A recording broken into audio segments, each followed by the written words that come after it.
Two actors died while the show was still on the air. One was already terminally ill before the cameras ever rolled. And the man who played the husband all of America fell in love with spent his final years bedridden, running a charity from a phone he could barely lift. Here is where they all ended up. Number 1 is Elizabeth Montgomery, who put on Samantha's pearls in 1964 and never quite escaped them. She was 31 when the show premiered, the daughter of screen actor Robert Montgomery, raised in a Beverly Hills mansion, trained at the American Academy of Dramatic Arts. She had already done 200 television appearances before Bewitched. The role was not her first break, it was her trap. What most viewers never knew is that Montgomery spent the entire run of Bewitched fighting to be taken seriously as a dramatic actress. She was nominated for 9 Emmys across her career and won none of them. The nose twitch that made her a household face also made Hollywood executives incapable of imagining her in anything else. After Bewitched ended in 1972, she spent 2 decades proving them wrong. TV movies, political documentaries, a 1975 rape investigation drama called A Case of Rape that critics called one of the finest performances ever seen on American television. She narrated Barbara Trent's Panama Deception in 1992, which won the Academy Award for Best Documentary. The witch played by the daughter of a movie star turned out to be an early and outspoken advocate for gay rights, AIDS research, and animal welfare at a time in Hollywood when that cost you something. She married 4 times. Her 3rd husband was Bewitched producer William Asher, with whom she had 3 children. Her 4th and final marriage to actor Robert Foxworth in 1993 was kept secret from the public until after her death. In the spring of 1995, while completing her final television film Deadline for Murder, Montgomery was diagnosed with metastatic colon cancer. She returned home to Beverly Hills. She died there on May 18, 1995, at age 62.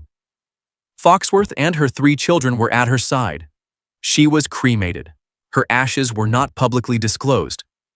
For fans of the show, a bronze statue of her as Samantha stands today in downtown Salem, Massachusetts. The actress who spent 20 years refusing interviews, protecting her privacy with every weapon she had, ended up immortalized in bronze in a city famous for burning witches. The irony was not lost on anyone who knew her. Number 2 is Dick York, who played Darren Stevens for 5 seasons and paid for it with everything he had. He was 35 when the show premiered, born in Fort Wayne, Indiana, raised in Depression-era Chicago. He had begun acting on radio at 15, moved to Broadway, and was building a serious film career when Bewitched came calling. Here is what most viewers never knew.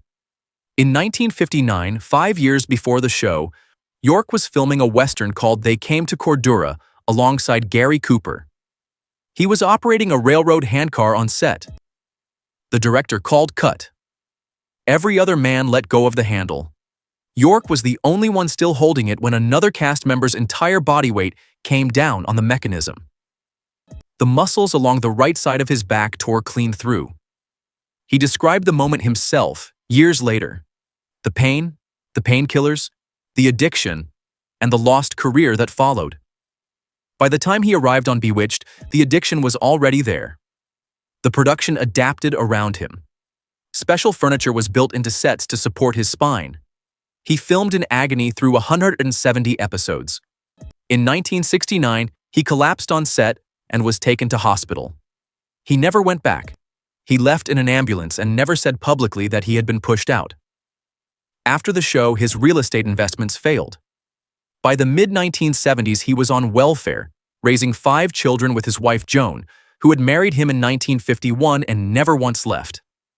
He founded a program called Acting for Life, redistributing surplus goods to the homeless.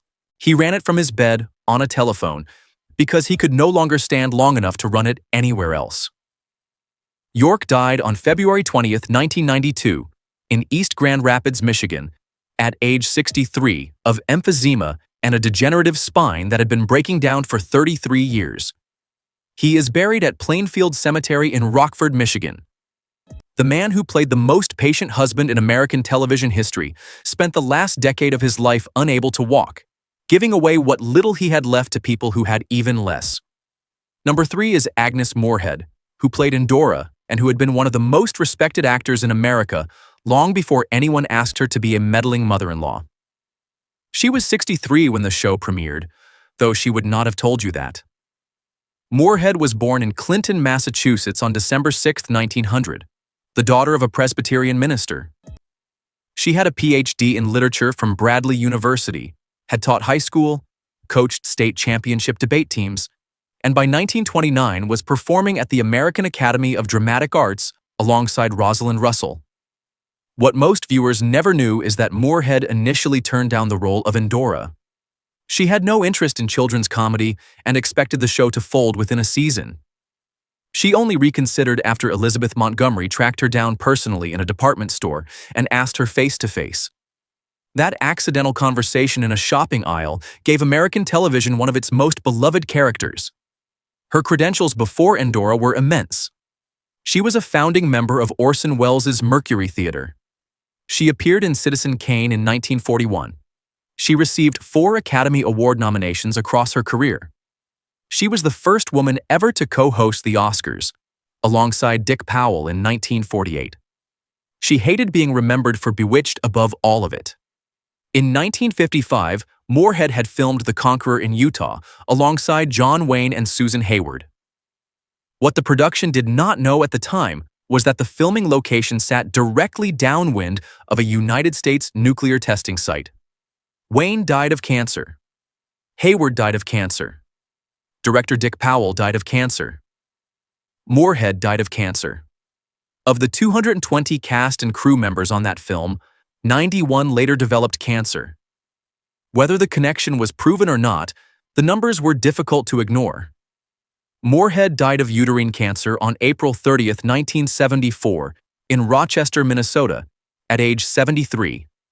She is interred at Dayton Memorial Park in Dayton, Ohio, beside her family. The daughter of a minister who became a founding member of the Mercury Theater, who turned down the role that made her immortal, and then went back, because a young actress asked her nicely in a department store. Number 4 is Marion Lorne, who played Aunt Clara and who died before the show had any idea what to do without her. She was 80 when Bewitched began, born in West Pittston, Pennsylvania on August 12, 1883. Her career had started in 1905 when she appeared in a local stage production. By the 1920s, she and her husband, playwright Walter Hackett, had founded the Whitehall Theatre in London's West End, where she performed in his comedies for 2 decades. Here is the detail most viewers never knew. Marion Lorne collected antique doorknobs. It was a genuine obsession, and when she was cast as Aunt Clara, the production incorporated it directly into the character. Every doorknob Aunt Clara conjured, every hardware-related spell that went wrong, those were Marion Lorne's actual doorknobs, borrowed from her personal collection and placed on set. The character's failing powers were written as a symptom of old age. No one mentioned on screen that the actress playing her had been born under Grover Cleveland's presidency. On May 9, 1968, Marion Lorne was found dead of a heart attack in her Manhattan apartment. She was 84.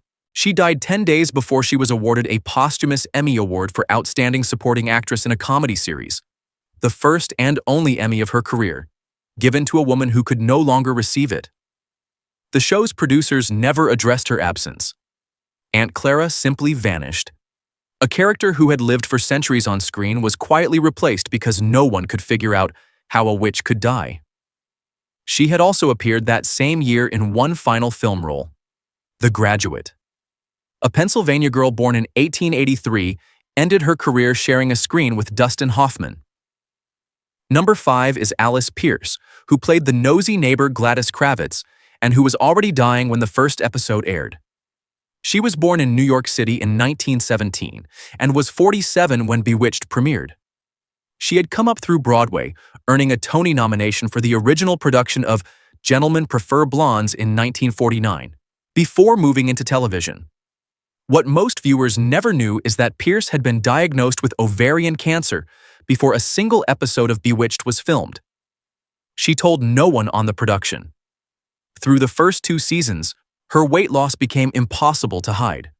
Viewers noticed. Her castmates noticed. She said nothing. She died on March 3, 1966 at age 48, during the show's second season. She was awarded a posthumous Emmy for Outstanding Supporting Actress, the second posthumous Emmy this show would give out. Her burial location is not publicly documented. She was replaced so quickly that most viewers did not realize the original Gladys Kravitz and the new one were different people. The woman who spent 2 seasons pretending to witness magic through a living room window was living with a terminal diagnosis the entire time and never once mentioned it. A quick question for those watching. Of the recurring characters on Bewitched, Endora, Uncle Arthur, Aunt Clara, or Gladys Kravitz, which one do you think the show could have least survived losing? Leave it in the comments. Number 6 is Paul Lynde, who played Uncle Arthur and who was one of the funniest men ever to appear on American television, though he never quite believed it himself. He was born in Mount Vernon, Ohio on June 13, 1926, the son of a local police officer and county sheriff. He attended Northwestern University and arrived in New York with ambitions that had nothing to do with comedy. He wanted to be taken seriously. He wanted film roles. He wanted the kind of career that required no smirking. Here is what most viewers never knew. Paul Lynde's older brother Corydon died at the Battle of the Bulge during World War II. The process of recovering his body took 5 years, during which the military repeatedly misclassified him as missing in action. Both of Paul's parents died within weeks of each other from the grief of that uncertainty. Lynde was in his early 20s when he lost his entire immediate family in the space of a few years. He devoted everything that followed to his career because there was nothing else left to devote it to. His persona, the sardonic, barely contained camp, the wisecrack delivered from the side of the mouth, was not a character he put on. It was the product of a man who had decided very young that if the world was going to be that brutal, at least he could make it funny. He appeared in only 11 episodes of Bewitched as Uncle Arthur, yet audiences remembered him as if he had been in everyone. He was the permanent center square on Hollywood squares from 1968 to 1981. He never publicly came out. He told reporters his high school sweetheart had broken his heart and he had never recovered enough to try again. In January 1982, he failed to show up to a birthday party. Friends found him dead in his Beverly Hills home the following morning. He was 55. The coroner ruled heart failure. He is buried at Amity Cemetery in Mount Vernon, Ohio, beside his brother Corydon, the soldier who came home 5 years too late. The man who made a generation of American children laugh from a game show center square lies in a small Ohio cemetery next to the brother whose death shaped everything he became. Number 7 is Dick Sargent, who took over as Darren Stevens in Season 6 and spent the rest of his life insisting he had not replaced anyone, because everyone already knew.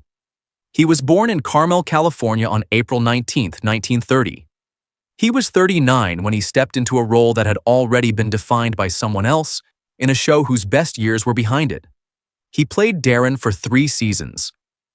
Critics compared him unfavorably to York. Audiences debated which Darren was real. What most viewers never knew is that Sargent had been Bewitched's original second choice for the role of Darren before the show even began. He had declined in 1964. When York became too ill to continue, the producers called him back. He said yes the second time. In 1991, Sargent came out publicly as gay, one of the first prominent television stars of his generation to do so. He stood beside Elizabeth Montgomery at a gay rights rally in Los Angeles. Montgomery, who had quietly advocated for AIDS causes for years, was his closest friend in the industry. Sargent died of prostate cancer on July 8, 1994, in Los Angeles at age 64. Montgomery died 11 months later. His burial location is not publicly documented. The second Darren and the only Samantha, the 2 people who had the most complicated relationship to Bewitched's legacy, spent the end of their lives standing next to each other at causes the show's executives would never have approved of in 1964. Number 8 is Erin Murphy, who played Tabitha Stevens and who, in 2026, is the last face from this show still here. She was born in Encino, California on June 17, 1964, the same year Bewitched premiered, and was 2 years old when she was cast. She initially shared the role with her fraternal twin sister Diane. As they aged, their faces diverged. Diane disliked being on set and cried through most of her scenes. Erin loved it. She appeared in 103 episodes. The nose twitch Tabitha performed was real. The magic obviously was not. What stayed with her was everything else. After the show ended in 1972, Murphy tried acting, then casting directing, then makeup artistry, then fashion styling, then motivational speaking, then co-founding a company called Slim Chillers that makes spiked ice pops.